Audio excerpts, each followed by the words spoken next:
Hey guys, Robby here.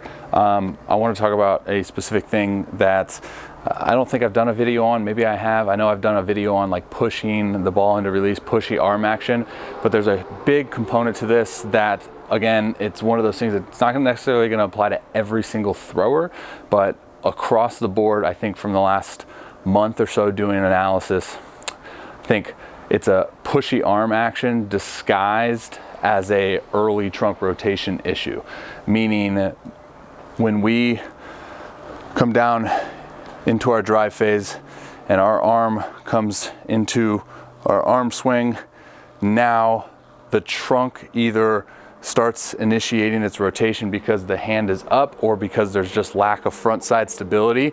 So what you'll see, or I guess the third component to that would be like the inability to segment the hips and the trunk and the shoulders like moving together, right? That's another piece that I've talked about a lot.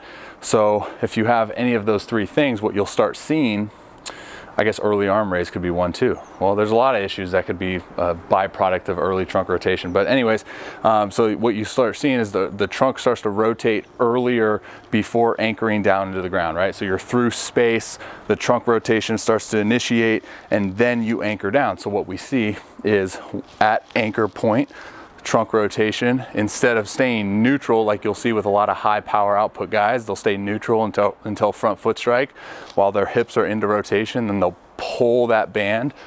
So instead of that, what you'll see is like the trunk kind of here, right?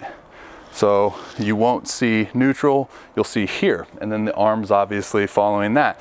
So what I'm thinking and what I'm seeing is that it's not really the arm action in and of itself being a pushy arm action.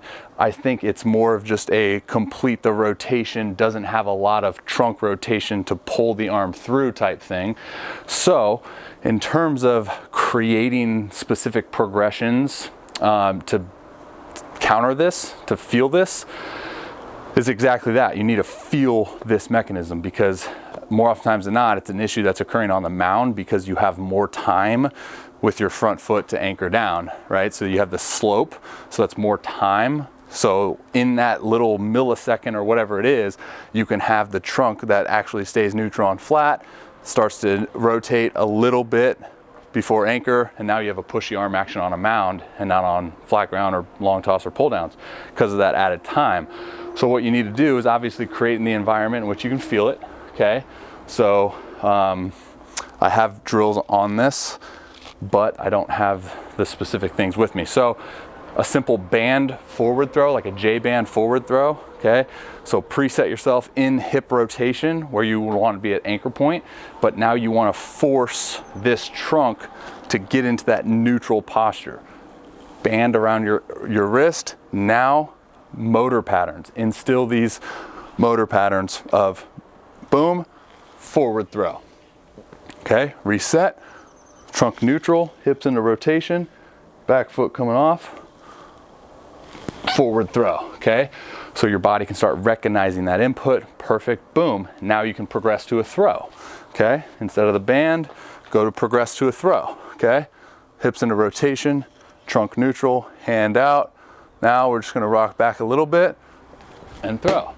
And what you'll start feeling is like, oh, I feel like my arm is being pulled through with my trunk, 100%. That's how we generate arm acceleration, by leveraging with our body, right?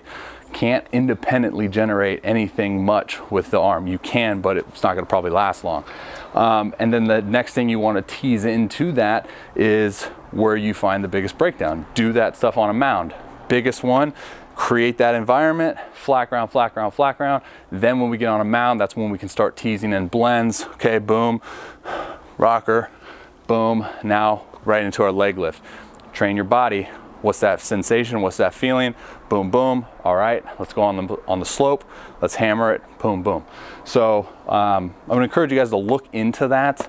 If you do feel like you're missing out, or if like your long toss pull downs like are so much better, and then you get on a mound and you're hurt or the power output's super down, like that's a huge piece that you guys can look at for yourself in terms of like, okay, am I accelerating my arm with my body, or am I trying to generate independent energy with my arm? Because essentially I'm just completing end trunk rotation instead of really maximizing pulling through it with the arm. So hopefully that makes sense, but I would encourage you to look into that. If you don't know what any of that means and you just want me to analyze your mechanics, sign up for that as well. Links in the description. This glove's dope. See ya.